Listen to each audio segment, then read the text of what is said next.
the day. And of course, we have to do our 3 videos. Then I go to live Saka maybe for 40 minutes before we close the day. I don't know what time I'll be sleeping because I've not even done anything on my Facebook professional page. But God knows, when He decides that I have the energy to do it, I'll do it. Of course, I have engaged in my physical work yesterday. Today, I didn't do so much, yet hours were rolling as I was looking for some things for another activity. So, guys, if you're still awake, please watch the channel. It is now 9, and I still have to go to Live Saga by 10 and do the last video. But I know, even if you don't watch today, if it means that you'll come to my channel and watch, I know you'll be coming and watching maybe tomorrow or the other day. So guys, one of the very sad aspect is that Musalia Mudavadi thinks that if you try to make fun of Ruto, then you don't deserve a visa to outside. I was like, but Al Jazeera, even in their interview, what were they trying to do? During that moment, as they were asking hard questions to Ruto, what they are trying to do is to create a platform for all right guys, so we proceed into analysis. Of course, then the bundles were like, oh, shame on you, you are a Kenyan, why not be taxed a little bit higher? And we are here, unfortunately, trying to do what we have to do. And of course, one thing that I'm just analyzing here is the fact that Musalia Mudavadi thinks that we should not be commenting. Maybe he believes we should not even be talking about the president.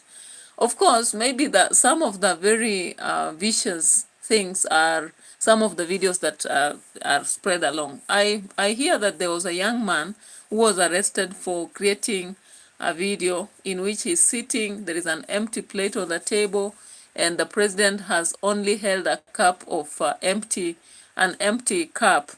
And of course, the picture was too dark, the entire thing. It was clearly the president and him. And they should be taking talks and over some food, but there's nothing.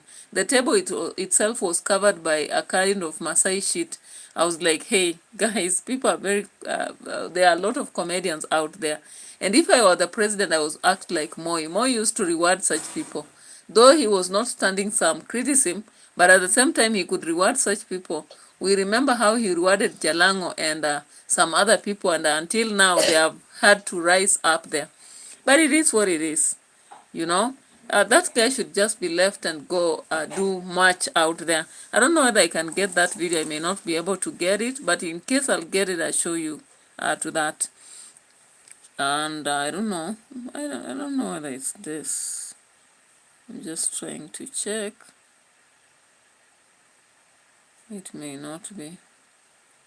Yeah, so guys, when you look at the politics of Kenya, it's so sad sometimes when you look at what is happening. And that is why people are very much mad about the what is called the Cybercrime Act.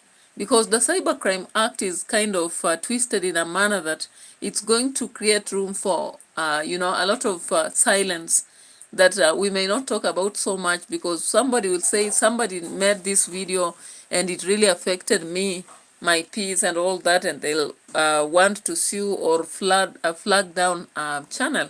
So we are hoping that this should not be, these steps, 3 steps back should not be taken. Now that we just had the other day during the funeral of Baba, everybody was like, we are really mourning for someone who is fighting for democracy, justice, and freedom. But it's unfortunate that Chergey, we will not stop talking about him. This guy, we'll talk about him every day. Leave alone have you call him Omunyambi or the father of the king. We believe that he's worse than that. Because if he believes that nasty stuff should be happening to activists, I think Cherargei thinks in, I don't even know if the culture of Nandi allows people to be molested, kufinywa. But by passing such a statement, it was such a sarcastic, at the same time satirical statement to be passed on Kenya. But anyway, it is what it is. So we need to get to business by starting with our analysis of the day. Of course, we've already done earlier some of them.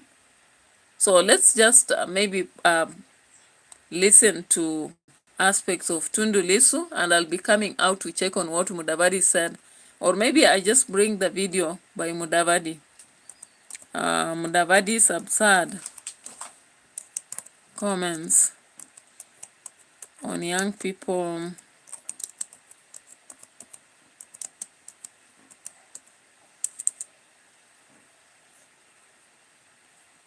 I think this one is the one.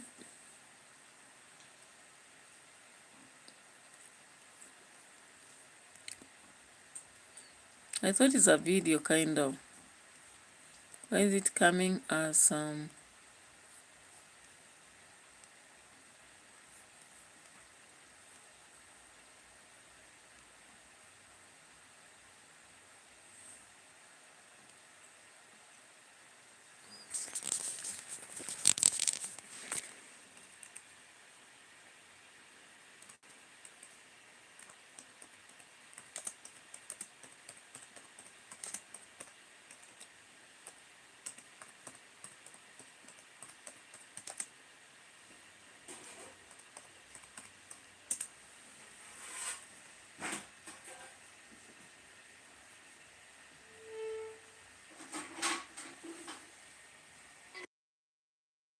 home into a world.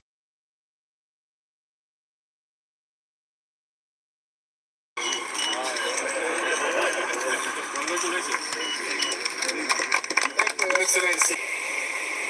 Me to speak as a Kenyan. In the last few weeks, we also experienced a situation where we are having a lot of interventions for young people. Some for good causes, some for adventure. I just want to encourage you. The world has become what it is. Let us defend our constitution. Let us protect our rights. Let us consolidate our rights in accordance with our constitution. But again, please remember, the moment you step beyond Kenya's borders, it's not the constitution of Kenya that applies. You enter a sovereign state with different regulations and different laws. My prayer is that our young people, as they enjoy their freedom, please be cautious. It is absolutely important. We don't want to lose any Kenyan. We don't want to have any young life obstructed. So as you go out there, as we develop these skills, just bear in mind that there are some basic issues that we must not abandon. There's an African proverb that talks about break the chains and you gain your freedom.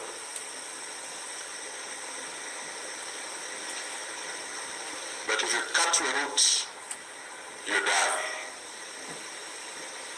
All right. So Musalia Mudavadi was actually talking about border activism and social media conduct. And in the process, he warned that as we keep posting information on the media, at some point we may lose our way to get to different destinations. And I was surprised because when you look at the visa indications, unless we are into terrorism, activism, radicalism, support for criminal activities, there is no way you can actually be barred from going to a different country just because you are an activist or you are posting stuff on your country, maybe to sensitize about corruption that is happening or the kind of state capture or other ills that are happening in the country. And of course, it's not just one person or two that do. If you look at the South African situation and consider Trump will be a real friend to someone who was whistleblowing about the killing of the white settlers within South Africa. He would also be a friend to someone who is whistleblowing what is happening in Nigeria. For example, the death of the Christians. and even what is happening in Tanzania and Uganda. So I don't think that using the internet to stand against ills would deprive somebody a visa to go to any country. I don't think so. However, that is what Mudavadi tells us. So is this a way to blackmail people so that they are faint-hearted and stop pursuing the truth? I don't know. So he actually came out to warn the youth against the use of the internet and all that. Dr. Stephen Paul Srikakulam. Hey, a big name. Welcome to the house. Thank you so much for spending some time here. Remember, in Kenya, it's almost 9:15.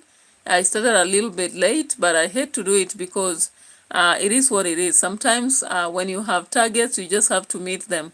You have to do your part and let God also, pull up for you. Isaac Joseph says, hello, good evening. How are you doing today? I'm doing very fine. How are you? I hope you're doing fine. I'm a little bit late today. It's not normal for me to be found currently doing, a live stream on edutainment for us. But today, with a beehive of activities, I've had to be late for it. It's a long time. I normally finish my videos early, but today I was caught up with time. So you bear with me, and thank you so much for showing up. I appreciate. Let's get to maybe more here. It may seem fashionable to disparage the president and to ridicule the president and to ridicule Mudavadi and to ridicule every other person because it looks fashionable. But I'm telling you, it will not be fashionable when you find that your visa is being denied. So enjoy this space. Make good use of it. But do what is ethical, do what is right, because we want you to go far. We don't want you to terminate at the wrong place. So exactly that is what Mudavadi told the young people, that if they keep disparaging him or even other leaders in Kenya, it may seem fashionable, yet it will bring them down. I was like, really? Seriously? If I'm doing wrong, whether I'm a leader or somebody like that, what is the problem with people shambuking me or coming to the internet? Because currently, of course, we know very well that the platforms in which people can communicate currently are YouTube, Facebook, or whatever. And even Facebook, and I don't think it's done with ill intention. When people shambook us or correct us online, it's because they want us to do better. And I really think that if these leaders were listening, whether even watching the memes, Peter Polezek has come again and is saying, I love you, friend. And I say, Como. You said something like, what, Comosto? Comosto envies? I said I'm not a fast learner in languages unless I'm in an environment which will press me. So thank you so much, Peter Polezek. Welcome again. All right. So I'm like, should we keep quiet about the political leaders? We even shambuk the social friends. So what about the political situation? We may not keep quiet about it. So don't worry, Musalia Mudavadi. We'll still talk about the political leaders today, tomorrow, and the other day. Vilis to my friend. We're done. Hey, Germany. I'll have to learn Germany. Anyway, welcome in the house, Peter Polezek, and I really appreciate you. You watched the other live stream, and you are here again. Thank you. All right, so when I looked at that, I was like, Mudavadi, you are trying to scare or rather make young people fear. But I don't think that era is there anymore. Whether young or old, we'll keep talking online about the ills we see here. And we are not mocking. We just want the best. If those leaders turn a new leaf and become better, then we'll praise them and move on and check on other matters in the society that need correction and talk about it. So we will not keep quiet because you are threatening us that we will not go anywhere. I don't think there is any blockage that is going to prevent us. If I want to go to Germany, I want to go to Poland, I want to go to China, I want to go to Jamaica, what I need is enough money in the account and a visa, and I'll go. As long as I've not been funding any terrorism, I've not been radical, I've not been, you know, like, I've not hated that country I'm heading to, and all that. I've not been found in drug peddling on all that. Then I don't think, actually, Musalia Mudavadi is trying to just use his office to threaten. However, the first aspect, we may say it's actually true that when we cross borders, our constitution cannot defend us there, because the constitution of that country is the one working. And of course, we know very well, Uganda is just trying to try to walk towards something. Unfortunately, when you see the kind of looting that is happening in Kenya, you know, I want just to bring something here to your attention. When you see the kind of looting that is happening in Kenya, it's unfortunate that our country may be pushed far behind even Uganda very soon. Because as Uganda are trying so much to make their country better through their policies and economic strategic plan. We saw the other day Museveni talking about oil and the fact that they are almost ready to refine oil. We also saw him talking about farming and strategies that they are working on. He said most industries in Uganda, they are Ugandan and not American. So what does that mean? That very soon America may be superseding us and leaving us behind. And Tanzania, we can't talk about it because they are far, far, far away. And even from what happened the other day, we may never see it actually ahead of us. So guys, as we go deep into discussions here, I want us to look at the way politicians in Kenya are just trying to attack each other. And one of the situation is the impeachment that they are planning for NATEMBEYA. I don't know why, for example, the Luhya nation sometimes is misused, you know. Why would a Luhya nation be misused? I don't understand this. Even though people keep talking about tribal, but what I can see around, even the president himself is practicing tribalism. Whenever he goes to places, he wants to speak that language of that place, not because he wants to make them understand him, but because he wants to associate with them and prove to them that he knows what they do in their culture. All right? So it's just like a kind of blackmail that is playing, or brainwashing. Anyway, it is funny that Wetangula has a plan to start on impeachment of Governor NATEMBEYA. And this information, currently I'm in Trans Nzoia, it's not coming out today. I've seen a lot of bloggers saying leaking. It is not coming out today. That story, we've had it since last year. And Canadian Prospect, welcome on board. Thank you. Today, I've already done Nyabohanze stuff, and I'm now on political analysis, just trying to dig deep into what's happening in our nation. And it's unfortunate with the state of affairs. We have a governor known as NATEMBEYA, who has been very popular and speaking loud for the Western Front.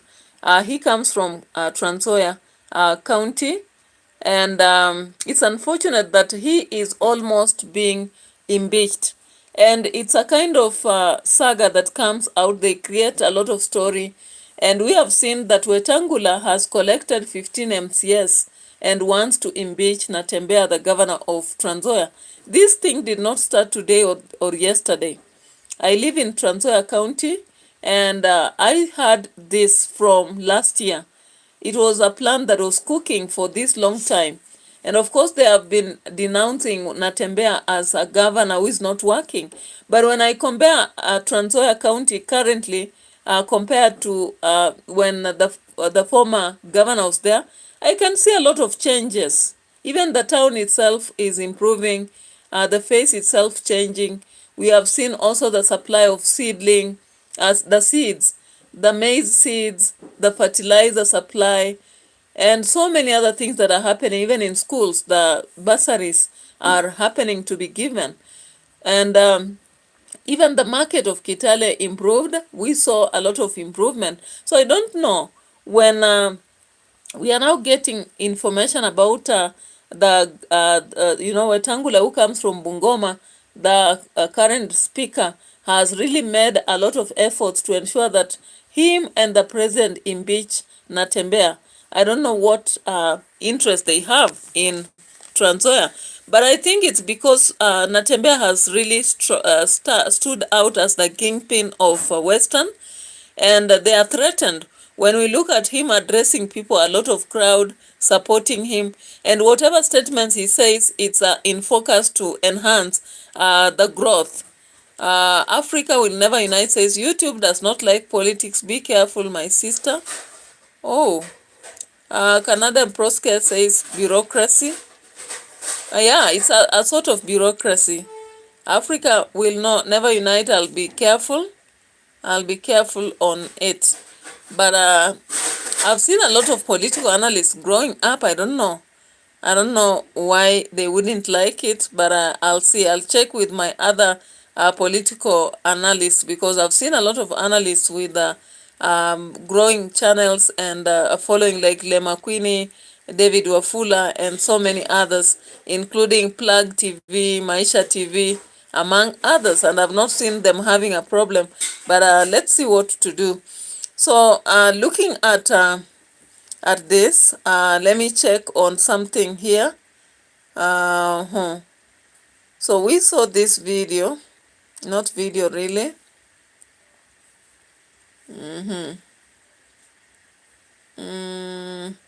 We saw this article.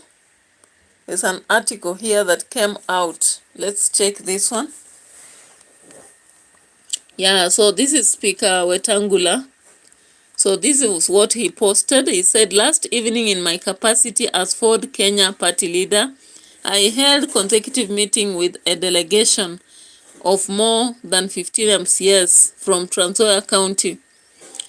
They were joined by Bungoma Governor Kenneth Lusaka, Senator Wafula Wakoli, Trans Nzoia Senator Honorable Alan Chesang, Webuye East MP Honorable Martin Pepela Wanyonyi, and Kandui MP Honorable John Makali.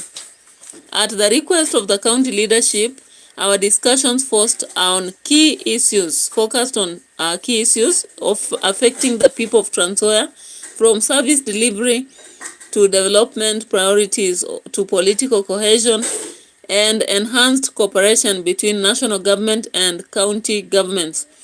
I reaffirmed my unwavering commitment to continuous engagement with local leaders, emphasizing that strong collaboration across all levels of leadership is essential to driving social and economic development of our region. I also encouraged the MCS to remain united in purpose and steadfast their oversight role, assuring them of my full support. We work to strengthen a seamless, productive relationship with national institutions.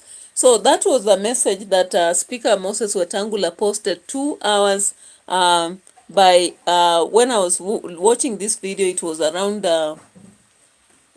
2. So it was posted at 12 noon. So Moses Wetangula, as the speaker, actually was trying to communicate that when we look at Governor NATEMBEYA, he is not really performing according to Wetangula. And he said that he is lacking in political cohesion and cooperation with national government and county government. That he actually sat with Alan Chesang, Pepela. Of course, we know Alan Chesang is closely working with the president. We saw even the president in his wedding. We have also John Makali. I'm not so sure about what his conducts are. We saw Wakoli before, we know him. Lusaka, we know him. He was also one of the people who was in a saga of buying wheelbarrows. One wheelbarrow at 500,000. So Senator, we saw Speaker meeting with 15 MCS in plan to impeach not Wetangula but NATEMBEYA. So of course, why do you think they are targeting Natembeya? Natembeya has been very vocal from Western, and he has been going to so many meetings in Kakamega. He went to another in Bungoma. We saw him in another meeting at Malava. The current Malava issue, Malava has become a pain in many, in the faces of many, because it is going to define, the face of 2027 elections. And I am not really predicting anything, but when you look at the current leader who was picked by the UDA, whatever he says, I don't know. He just stands up in a meeting and talks about he's going to be the father, the husband to the widows. I'm like, seriously? Is that all you can offer the people? And he says that let the women who don't have husbands allow only him to put his coat on their chairs. I'm like, what kind of speech is this? How do you address women, widows like that? And they are celebrating. I'm like, they need some beatings or they need some teachings. Which one? Which one do you think they deserve to receive? Drop your comment, because the women were celebrating. I don't know whether I can find that clip. I just want to check on David Ndakwa. David Ndakwa. Yeah, David Ndakwa's speech to widows. Did Ndakwa really lead at one point? Did he ever lead in Malava, by the way? As what? MCA? Oh.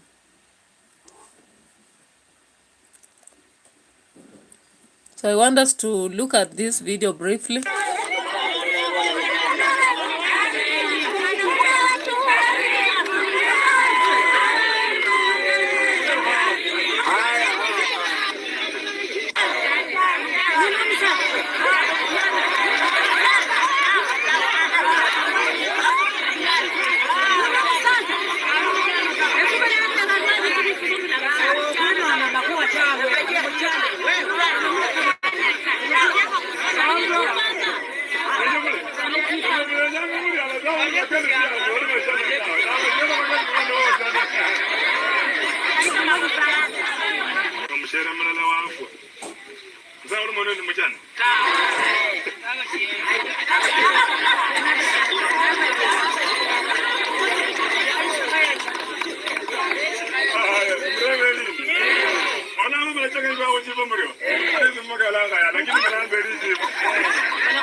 So guys, when this guy who is actually picked on the UDA ticket was meeting the widows, he began to define who a widow is.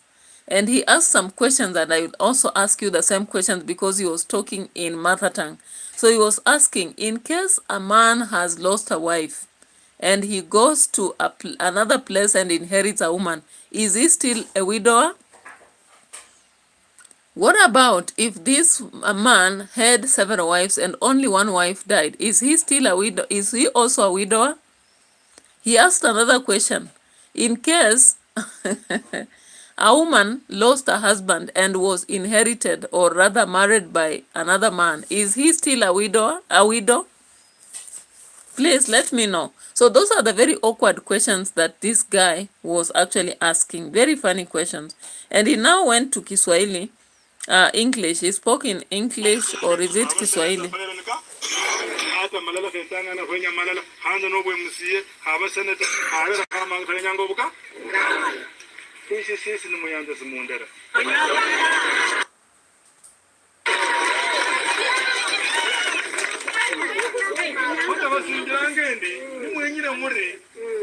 Kuchende nanyo mwinjire indai mwani nyota yanje msiangushe chini manize mbero mwanwe ili nyomuko. So he actually pledged with the women, telling them that his star is based on the widows and widowers. But at the same time, he still told them that he will be their husbands, and therefore they should not have any other person bringing a coat in their house. All right? So that is the kind of speech he addressed the orphans with, and the women were celebrating. I was like, what the hell is happening? Actually, I agree with Muigai, who said that the problem with Kenya is the voters. Anyway, let's continue to more analysis.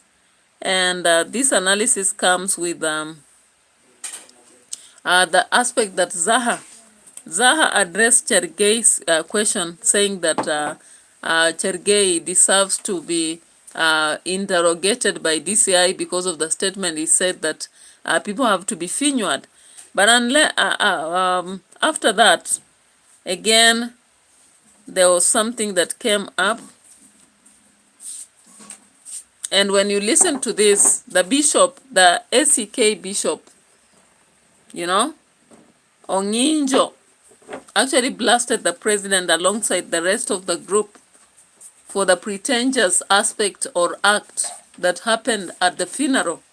And the reality is that he's not the only one who talked about this. We've seen a lot of people talking about the same matter. But let's listen to what he said. Let's listen to what he said right here.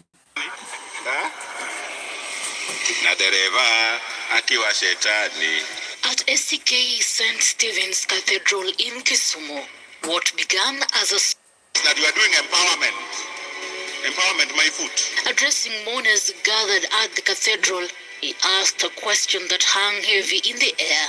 Are Luos truly in government or just invited to funerals? His words pierced through the political noise of Western Kenya.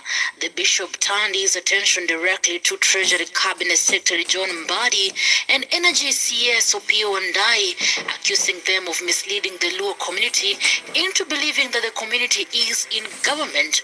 Because Wandayi is made a CS and Mbadi is made a CS, you are all over how you are enjoying in this government. Ongijo dismissed that notion as hollow. What do we have to show? He asked, his voice rising. Quote, all we get are state funerals and two loud cabinet secretaries who shout from podiums. Is that leadership? Is that progress?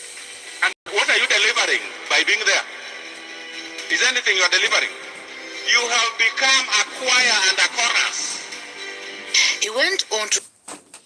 So, if you have watched the video on, if you have watched a video on Bishop Ongicho, he has actually come directly to address matters by mentioning names. He came about to indicate that Opiyo Wandayi and Mbadi have simply become a choir and a chorus, and they are singing about the government and telling people that they have been empowered because they personally are gaining, while on the other hand, the Luo nation is left. According to him, in fact, the people who have benefited a lot from the government are from the mountain. When the church turns into the political corridors, should the rest of the citizens keep quiet? I want you to get that full video of that. I'm trying to get that because I heard it here. So it seems that the church is tired about keeping quiet and they have decided to come out into the political corridors. Will we have him questioned? The other day during the funeral of Baba, we saw a bishop who talked, and immediately as the sermon was going on, we saw Farouk going for him. Will he be attacked again? So let's just watch. There is a video I did earlier in the morning. I did watch earlier in the morning, and I want to go for that. I think it's this. I sold over 200 books on Amazon last month using one tool, and it changed everything for me. Okay, rodongo mamo girika to niluongo nango. Ndolo ayola ringo girika. But they were occupying the same position. I've heard it more than 10 times. When somebody says, Nijo luotinde ko odonje sirikal mane pokodonjo guy, and there are only 2 cabinet ministers in Luolands. Tokinemorone gina uchiel. Maybe some of you are not born. Yet our people are still suffering. suffering over things that they could get solutions over. You know, there was a time it was all said that the Igbos are very cheap people. Now what you remember this history, isn't it? Has your price gone higher now, or you are still just cheap as you were that time? Look at your neighbor and ask him or her, how cheap is she or him?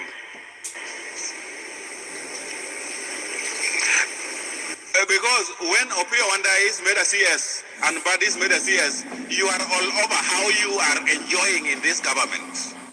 You know, the irony is, people from Mount Kenya have got 6 or 7 cabinet positions and over 6 PSS, and they're being treated as if they are in opposition.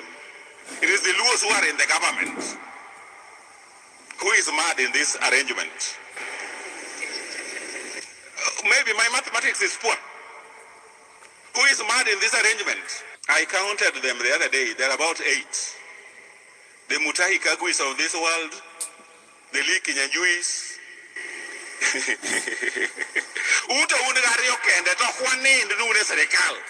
And then what are you delivering by being there? Is anything you're delivering? You have become a choir and a chorus. I don't think there is any government that has killed its people more than the RUTO government. Can you imagine? That was a whole bishop in church. Now he left the preaching and he started now addressing political matters. Now when silence cannot now be maintained even in church, when the churches are turned into political platforms, when the church leaders have to remind individuals about what they are missing out on, what is the country getting into? So remember, if you actually listen to whatever he's saying the blunt truth. But how will it now land with the political regime? How will it land with the supporters of the regime? How will it land with the rest of the nation? Of course, currently a lot of citizens have already picked up clips and they are now spreading them out. If anybody had not understood or got what was said, now it is out there. Plant-based black man says, habari za jioni, peace and blessings. Thank you so much for showing up. And we are into very controversial discussion right now. So thank you so much for showing up. Let's check on this. It's so funny. I listened to it and I was like, oh my God. This bishop must have real guts, okay? Real guts. You know, going into church and turning political is a very controversial matter. And even the worshippers tend to be very, be aware that it's a comparative situation. For those of you who have read Fathers of Nation and gone to a chapter where we are covering, Chineke Chamaka, you understand exactly what I'm talking about. But if you don't know about it, then you know even in Kenya, we have had situations where pastors, fathers, and even the church itself have addressed political matters. How does it end with them? Let us understand this from political information beforehand. If you have any information, maybe you can drop a comment in relation to that. But let's keep listening and understanding what he means. Kok onego ji of stress to jibedo abducted to kudwan kumodhiye. High Court history of Kenya. Kok onego ji of stress is people more than the RUTO have become a choir and a chorus. I don't think there is any government that has killed its people more than the RUTO government in history of Kenya. Kok onego ji of stress to jibedo abducted to kudwan kumodhiye. High cost of living. But our people have been hoodwinked. And anyway, they are singing songs that we don't understand. No, let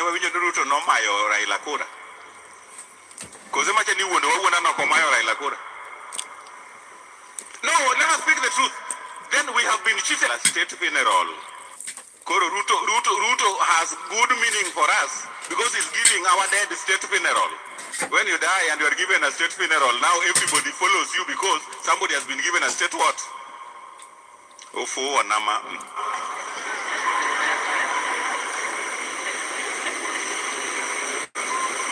Where are we headed to? Where are we headed to?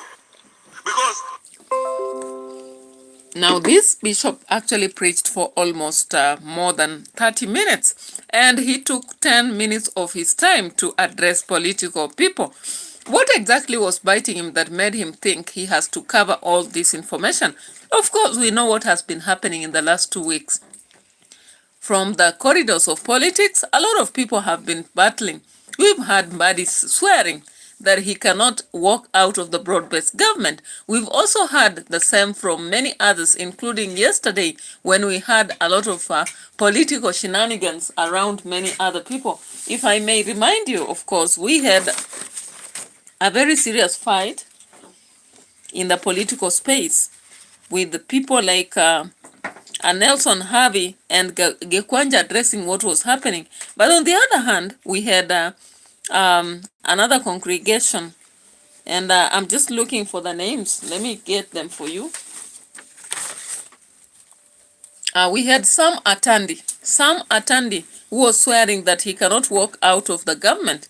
And we also have people like Wandai. Wandai has actually sworn that anyone can leave, but he will not leave. All right? You have heard also Gladys Wanga doing the same. Millie Jambo switched her codes as miraculously. So when you listen to what he's saying, he must have read the atmosphere and it's boring to him. So let's continue listening to whatever he's saying because he's asking, where are we heading to? The Bible says here that those who would be reckoned as righteous are those people who are taking care of the needy in the society. If you cannot pay people who have genuinely worked, and then you are running with choppers that you are doing empowerment my foot. Yule mtu wa Soprano, leo ako sijui wapi, the next day ako somewhere because he's doing what? Anafanya nini? What kind of empowerment are you doing when genuine workers cannot be paid what legally belongs to them? You know, the single most problem in Kenya is that people are competing at who can steal more than the other. We have a hungry government that is looking for any means of income so that they can fill their pockets. If you cannot pay people who have genuinely worked, and then you are running with the choppers that you are doing empowerment my foot. Don't go in empowerment. Yule mtu wa Soprano, leo ako sijui wapi, the next day ako somewhere because he's doing what? Anafanya nini? What kind of empowerment are you doing when genuine workers cannot be paid what legally belongs to them? We are in a sick nation. A very sick nation. Mnajua, dereva akiwa shetani, na dereva akiwa shetani, mwisho wake tuko hatarini, and we must. All right, so the guy turned the church into a political space, and you understand that many of the congregations were quiet. Ask yourself why they were quiet. Maybe they thought they were guilty for something. Maybe they thought that something was coming to land on them the next moment. Remember the other day, we were being warned about political radicalism. Did they fear? Were they shocked? Or what exactly was happening that made them quiet? They were not responding to the questions that the bishop was sending. And he kept preaching, not stopping. Remember, this is an old guy. Conservatives don't stop at anything if they start. If they want to support something, they'll support it fully. If they don't want to support it again, they'll come out and argue against it. And this is exactly what happened in this church. Let's listen to the final part as we go to another discussion. Admit that one single thing that we are lacking in the personalities we have everywhere is integrity. Somebody who would stand and say what he means and means what he says. Most politicians are thieves. Yeah, some of them are my friends, and I know most of them are thieves. There are few of them who have integrity, and they can be counted.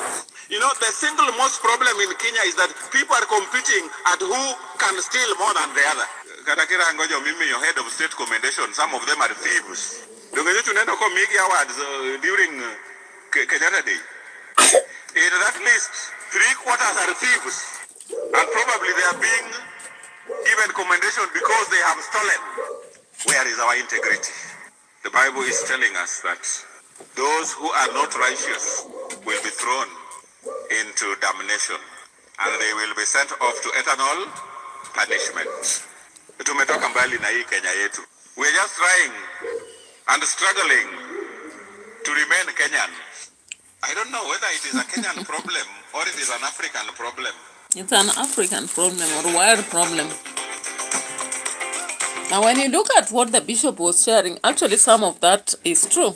But I don't think it's a Kenyan problem. I just think it's a world problem, because even though we have Kenyans who are now stealing from our quarters, our taxpayers' money, when you look at other details of cases that happened recently in other places, like there was a case I saw, was it for UK or which country was this? Then it tells us clearly that the cases of corruption, maybe let me just check to see which country this was and share with you, so that we see it's not a Kenyan problem. I don't think integrity has become a case of Kenyan problem only.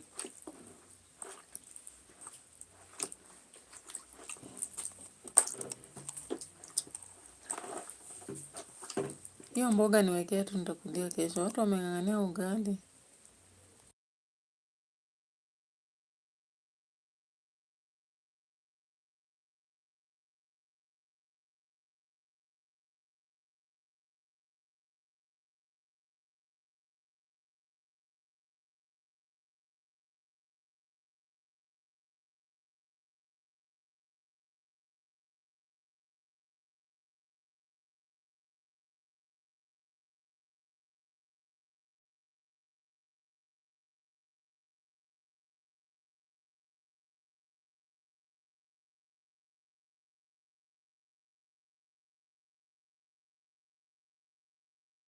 Siku tatu ama 4 mtakuwa huko.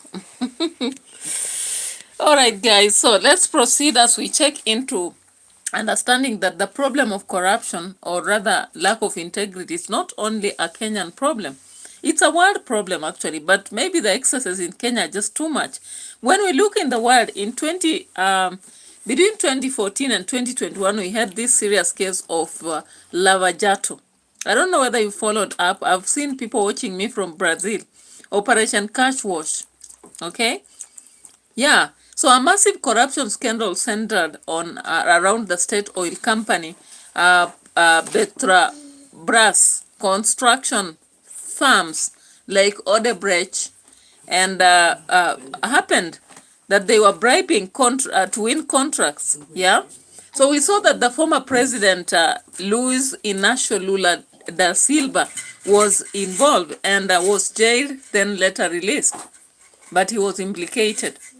Okay, so we saw that there were also resignations of Iceland's prime minister because of the new transparency laws that came up and tax haven investigations.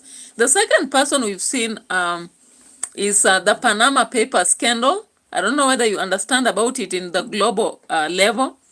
So we saw that in the period of 2016, there was a leak of 11.5 million documents from Moscow Fonseca, a Panamanian law firm, exposing how world leaders were billionaires, had billions hidden in other offshore accounts. And key figures from Iceland, Pakistan, UK, and Russia were involved. So the Iceland prime minister had to resign. Okay, Siemens bribery scandal happened in 2000. That's long ago. The Siemens AG was found guilty of paying $1.4 billion in bribes to win contracts. So the Siemens had to pay 1.6 billion in fines. Okay, as one of the largest penalties for bribery in history. The fourth case that I'll share with you is something that happened in Malaysia. When you look at Malaysia, there was IMDB, a scandal that happened in Malaysia between 2009 and 2020. For those of you remember, we have billions which were embezzled from Malaysia Development Bahad, a government investment fund. Yeah. So the former minister Najib Razak, the financial J-Ho law, was actually impacted, and he had to go to 12-year prison. Okay. Another scandal in USA, Enron, for those who remember early 2000s, it happened with energy company Enron that hid a lot of debts and inflated profits through account fraud. And CEO Jeffrey Skilling was affected, as long as Ken Aley, who was the chairman. So there was jail sentences, bankruptcy, and strict corporate governance laws. We also saw in Nigeria in between 1993 and 1998, of course, there was something like Sani Abacha loot that happened. And at the end of it, the former Nigeria dictator, Sani Abacha, stole estimation of 3 to 5 billion from state coffers through fake security contracts. Okay? So the ongoing reparation of stolen funds from Switzerland, the UK, and the US. South Africa, we have seen such a case in 2009 to 2018, Gupta family state capture. Okay, it happened in the Gupta brothers, and they used their ties and then President Jacob Zuma to control government appointments and contracts. And of course, Zuma resigned amid public outrages, and the Guptas had to flee from South Africa. Globally, we have had also the FIFA corruption scandal in 2015. The US prosecutors charged the FIFA officials for racketeering, bribery, money laundering, and all those. We have had Tunisia, the Zine El Abidine Ben Ali case, okay? And the period between 1987 and 2011, Tunisia's president Beni Ali and the family accumulated massive wealth, and through corruption, nepotism, and his ouster in Arab Spring Revolution in 2011. So even Japan has had a scandal known as Toshiba accounting scandal, and Toshiba overestimated profits of 1.2 billion, which over several years. So the CEO and the top executives had to be to resign. And the last one I'll share is I think the last one to share is Japan. But I'm looking at Kenya, guys. The problem with Kenya is that the executions just end up, people are let free and they receive the money. Like, look at Mike Sonko. He received around 500 million Kenyan shillings after he was vindicated in a case of corruption. We saw that guy from Bungoma. It's known as who is this? The acquitted. Let me just check very fast. I'm forgetting some names. But we also have currently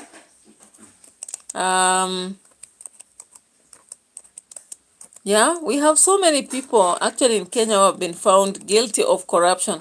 However, in Kenya, the case never ends up making them guilty or even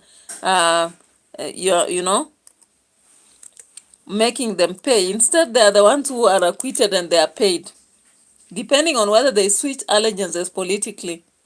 Okay, so in Kenya, it's about who are you relating with.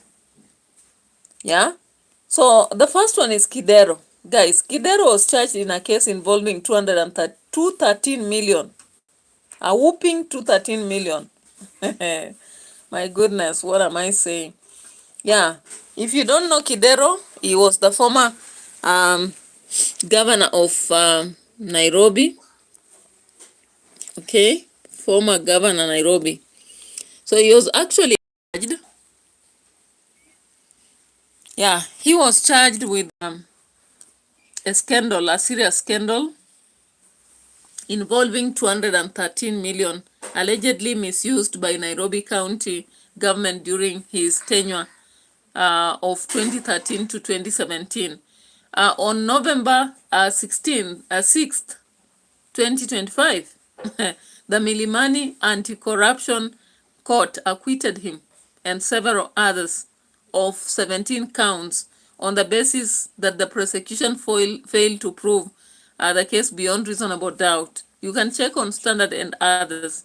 Important caveat, the court placed other accused persons on their defense for other courts counts 18 to 35. So not all charges were disposed, you know. This is a high-profile case, and actually acquitting him drew a lot of attention, and we don't just understand. So he's going to receive that money. Now, another person who was acquitted is the Henry Rotich, you know. He was the former Treasury Cabinet Secretary and others. They were acquitted. If you don't remember this guy, let me show you the face. This is the face of that guy, Henry Rotich. You see him? So Rotich and 8 others were accused of misappropriating funds, okay? About 63 billion. Can you imagine? Billion. And they were earmarked for the Aro and Kamwere Dam projects. On 14th December 2023, an anti-corruption court acquitted them again, citing that the prosecution failed to, again, that only 8 out of 49 witnesses were called. Several others were not cross-examined. So the collapse of the case actually gave a lot of criticism to Kenyans, because they are like, they wonder, is IPOA and EACC really working on corruption cases?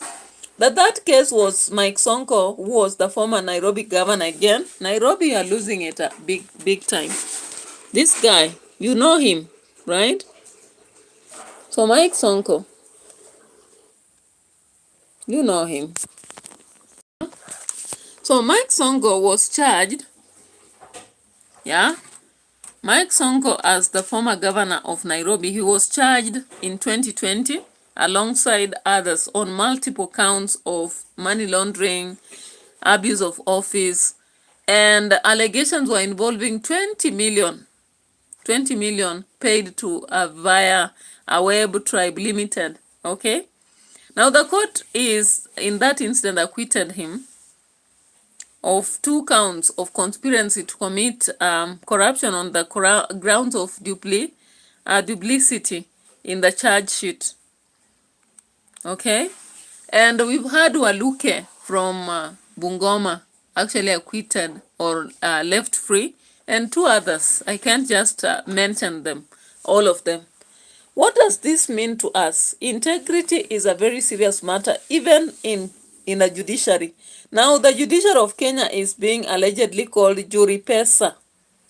The more you have looted and safeguarded some money that you can pay them, the easier it becomes for you to actually get free from these cases, guys, you know. Anyway, let's now switch away from that, but it's a serious matter. Now let's come to how Ruto was trying to argue with Gachagua. Nyinyi mnataka tuendelee na hiyo barabara?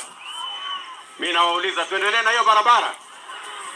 Na unajua wale wanajaribu kushindana na mimi. Lakini mimi nataka niwaulize watu wa hapa Makueni. Mimi nataka niwaulize nyinyi watu wa Makueni, viongozi wenu, si ndio mnachagua MCA? Si ndio mnachagua mbunge na senator na governor? Si ndio mnachagua rais? Mtu anachaguliwa kwa ile kazi amefanya ama anachaguliwa kwa sura yake? Mtu anachaguliwa kwa sababu gani? Kwa sura ama kwa kazi? Kwa sura ama kwa kazi? Kwa fitina ama kwa kazi? Kwa chuki ama kwa kazi? Kwa ukabila ama kwa kazi? Okay, the commercial break.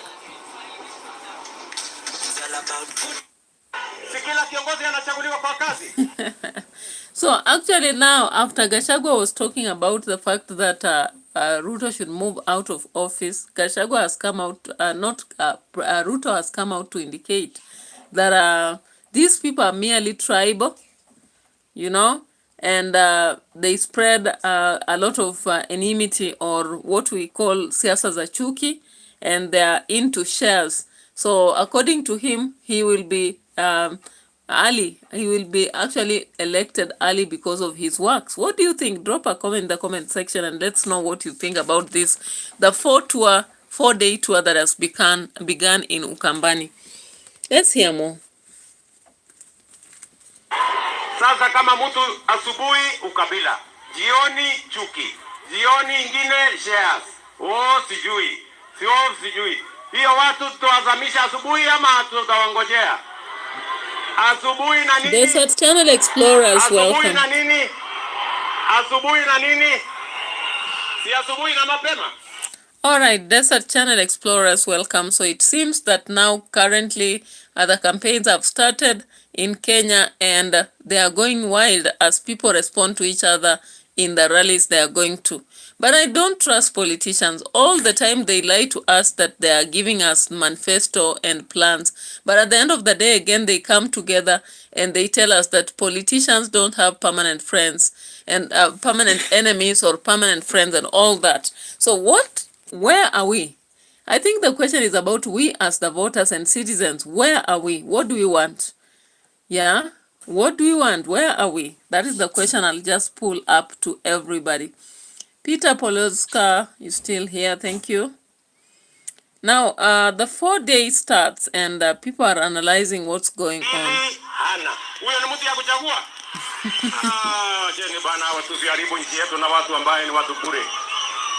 Hii Ukambani imechelewa kwa upinzani siku mingi. Na ndio mimi nimekuja hapa kuwaeleza mapema mchana. Niwaambie ya kwamba tukienda mbele, mimi sitakubali Ukambani tena ikae upinzani, sitakubali tena mambo ya Ukambani ibaki nyuma kwa mambo ya maendeleo. Sisi tukiongea mambo ya stima na barabara na masoko, na nyinyi mkuje muongee sera yenu, wacheni kuleta chuki, ukabila na So Kindiki had also to reiterate what the president said, because he's just supposed to sing the tune. When Gachagua was removed out of office, his role was to come and say, yes, sir, yes, sir, yes, sir. And he's doing it. So while the president says this, he should reiterate that. He doesn't have to create any other speech, but he has to listen carefully as the president speaks so that he reiterates the same. How about that? So drop a comment if you think this is exactly what's happening. And now the president comes out and says that he will be elected based on what he has done. And he is in Ukambani to make sure that they are not going to be in the reins or in the court or in the position anymore. Okay? And he had to promise that he's going to press. He's going to press the opposition. We have the vision and we have the resources to move this country from a third world country to a first world country in our lifetime. Nyinyi mnanielewa? Sasa tumejenga hii nyumba zenu hapa. Tumeweka hapo shilingi bilioni 2. Nyinyi mnanielewa? Mnanielewa? Do you understand me? Do you get me?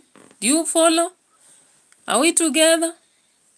All right, we are together. So, of course, now in Ukambani, where the president has just stepped, there is a very controversial situation that may bring down Kalonzo if he's not careful.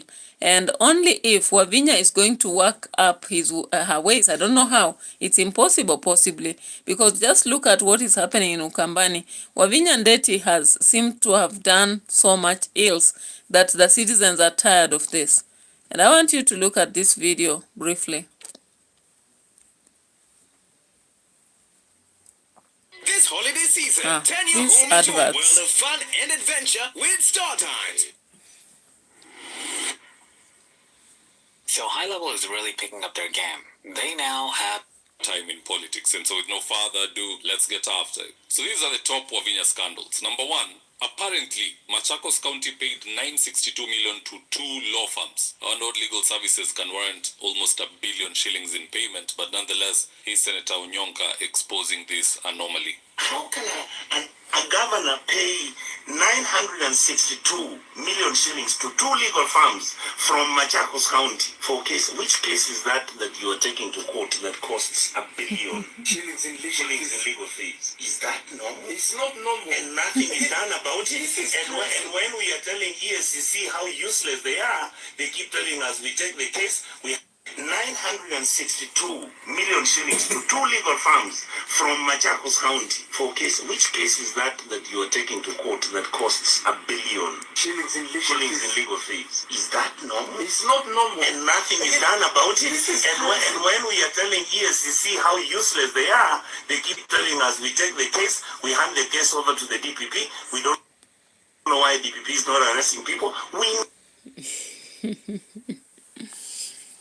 It's actually a sad situation, and that's why I said that even though we have a lot of corruption happening in other countries, the Kenyan level is on another different level. Can you imagine a whole governor of Machakos pays 1 billion to a farm, and indicates that there was a case that they had to pay that for? Can you imagine how much that can do to a county? Can you imagine? It's so unfortunate. And again, now citizens are tired, and this is what they had to say about Wavinya Ndeti. Let's just roll the tape. Viva. Wavinya. One time. Maana ukituleta kwa timu ukishika jinsi mwambie vizuri. Tumekulipa, pesa tumekulipa uende utengeneze stima nayo. Tumesikia stima ya Drive imekatwa kwa ofisi za county. Hizi ofisi zote hazina stima. Sijui hizi pesa mkiokota mnapeleka wapi? Enda kwanza restore stima, uache kusumbua watu. Na dispensary ya Katani haifanyi. Na madawa tukikulipa hii pesa tulipa hapa uweke spray dawa. Hizi pesa ukiokota unapeleka wapi? Kwa hiyo sisi tumekulipa uende upatie watu wa Machakos services. Restore stima, restore madawa, uangalia barabara zetu na apunguze wizi. Wizi apunguze. Wewe ni one time. Na bado wewe ni one time. Hata ukifunga watu kusema hiyo ngumina. So these were a group of young people who had a case with Wavinya Ndeti, but that is exactly what's coming out. And of course, at some point, we've seen Kalonzo Musyoka talking about the same. Let's just check on this. Na kama hiyo maziwa iko usiafinye tu kidogo Kioko apate ile maziwa yake ya 19 million, or must he also open the record that she's going to run for only one term? And I will convince all the other members of this party that in 2027, because of this sacrificial act of Mheshimiwa Patrick Makau, he runs as the Wiper governor from Machakos. All right. So I think the other mistake is this, and I had done an earlier video to indicate that some voters don't understand why people buy for seats. Wavinya Ndeti seems to have had a clear vision of only buying for one term. So if you look at the way she's looting, she exactly knows that she's not going to go again into anything, you know. Yeah, she will not go into that again. Areas ya gari yako imekujiwa. Driver wangu akachelewa kunitumia tu.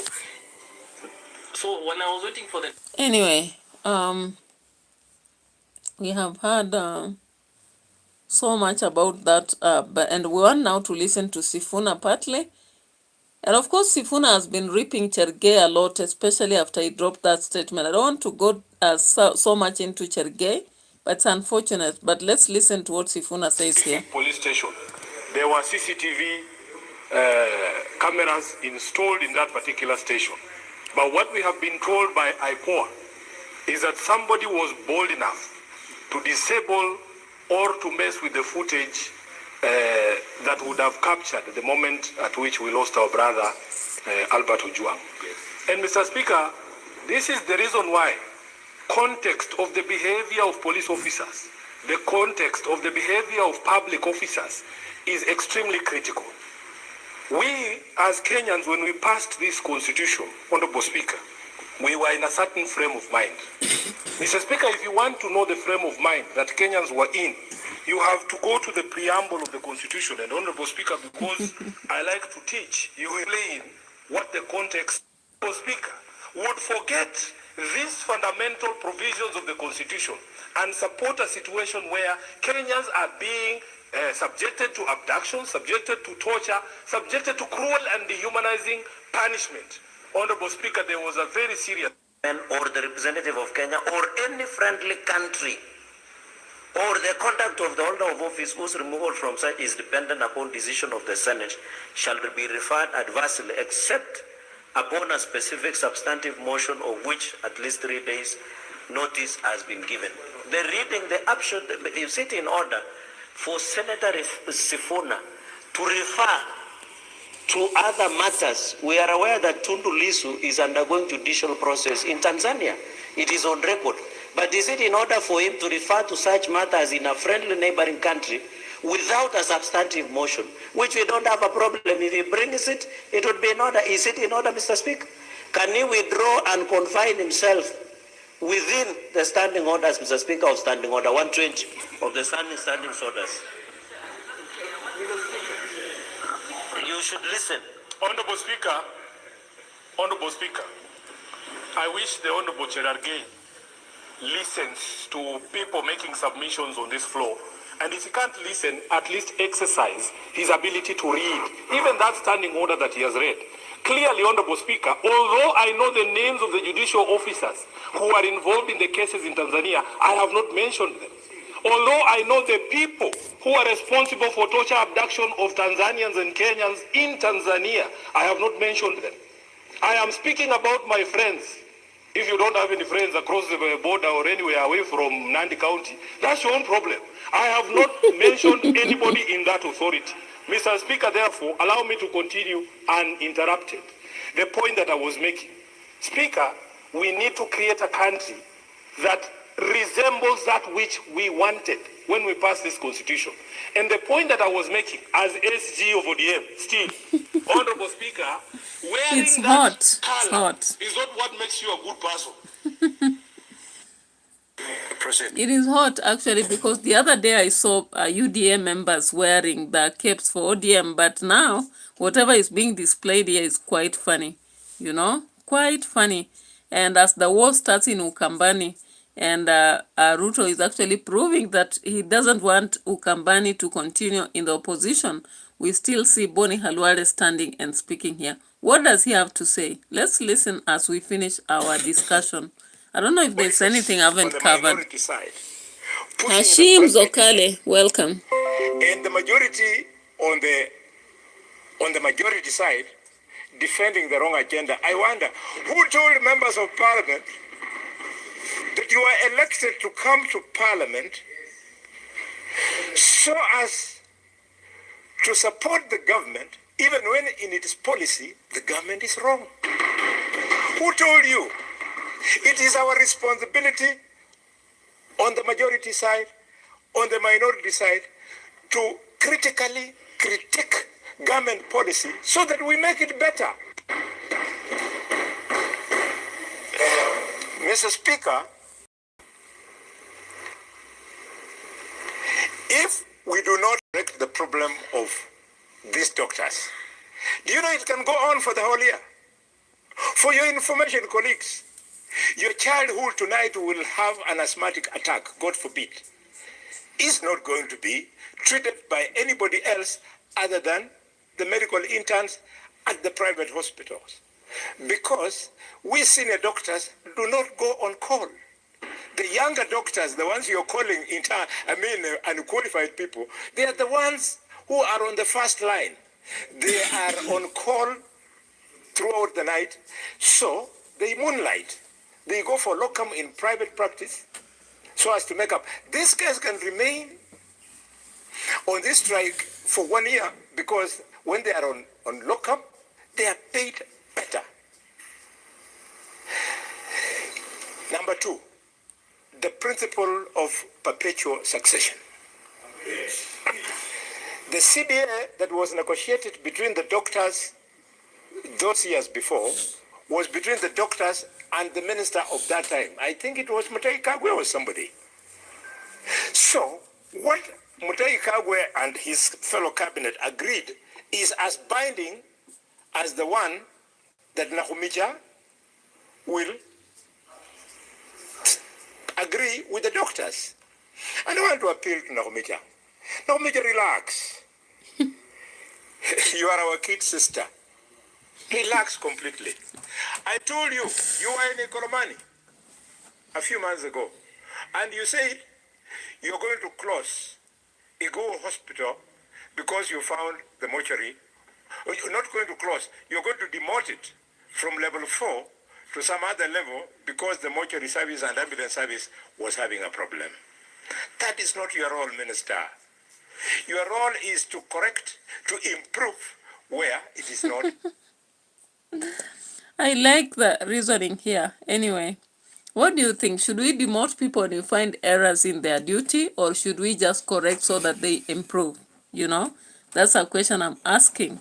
Yeah, anyway, I believe we only have one thing to talk about, that is Tanzania treasons. And as we finish that, we'll end the issue. Of course, currently we have seen almost 340 post-election protesters charged with treason, and some of them having been minors. Of course, Nifa's case is on the front line, but we have so many others who have been showing up.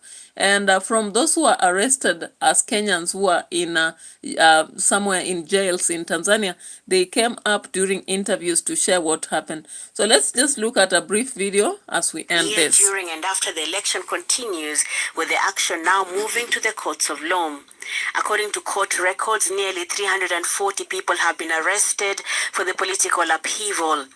The arrests are spread out across 7 towns, with the highest number of arrests registered in Iringa and Dar es Salaam. Out of those, 302 are facing the gravest crime in the country, treason. Those facing these grim charges include political leaders, businessmen, peasants, and local celebrities and social media influencers. Among the social media personalities court for treason is Jennifer Jovin, popularly known as Nifa. The businesswoman is accused of encouraging protesters to buy gas masks in order to protect themselves against police tear gas. Content creators Mike Chavala, Miss Walters, Ruthmelda Silla, also known online as Strong Income, and Detha Oven are some of those facing these charges. The Tanganyika Law Society is offering pro bono legal services for the arrested persons. In accordance with Tanzanian law, of course, I saw something here about Tundu Lissu. I didn't follow up clearly, but still there is a problem, a serious problem ongoing in Tanzania, and I hope that it come to an end. It will just come to an end, because we don't know. As the opposition keep fighting, it seems nothing is really happening, you know, at all. There was something I wanted to check on here. I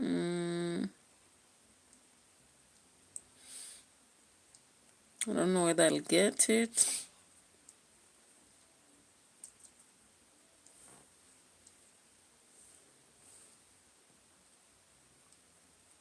If I don't get it, you'll bear with me, but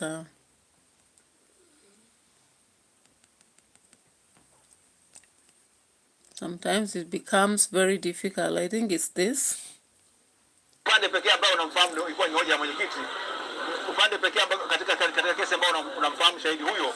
Yeah, so Heche with his collaborators actually came to the street, and what he was sharing is that Tundu Lissu has been kept in, and there is no way he's allowed to even meet the lawyers. And on the other hand, that those who are testifying against him are not put on, on the front line. The interviews are done at the back, so that they don't present themselves in court, but they are interviewed elsewhere, and the evidence is used against Tundu Lissu. So I don't know. As Heche comes out to share this, I don't know what will happen out of this. And I hope that I've covered everything. Is there anything I've not covered, really?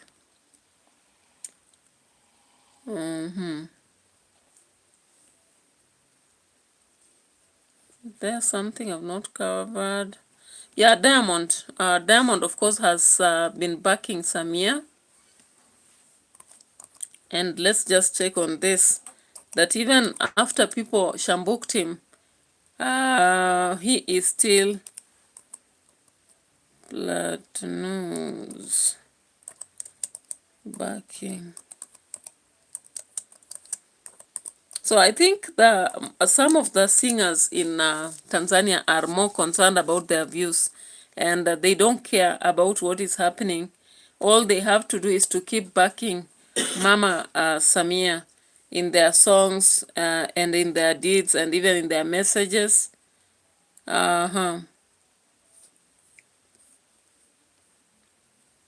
Yeah, so he has been declaring his support to Mama Samia, and I think it was through a post. Yeah, he praised the Samia for her work and posted a picture of Suluhu, actually. So we come to an end of our discussion, 1 hour, 20 minutes, 12 seconds. And I really appreciate your presence. If you didn't watch during the live stream, you are free to watch my video even later on. And I really appreciate your support. I can see some people concerned that political videos are not supported by YouTube. Let me know. Drop a comment in the comment section in about this, because I've seen a lot of friends growing channels with political, stuff. And it's one thing that I really love, so I don't know. Let me know from your end whether you think YouTube does not support political videos or anything like that. Because as for me, I don't really play politics. What I do is to critically analyze, compare things, relate politics and social and economic activities happening around the globe, and also sensitizing and as well informing, and also playing kind of political videos that kind of educate and make fun about what is happening. So thank you so much for the likes, and before you finish the video, please like the video. Bye bye for now. Let's meet later.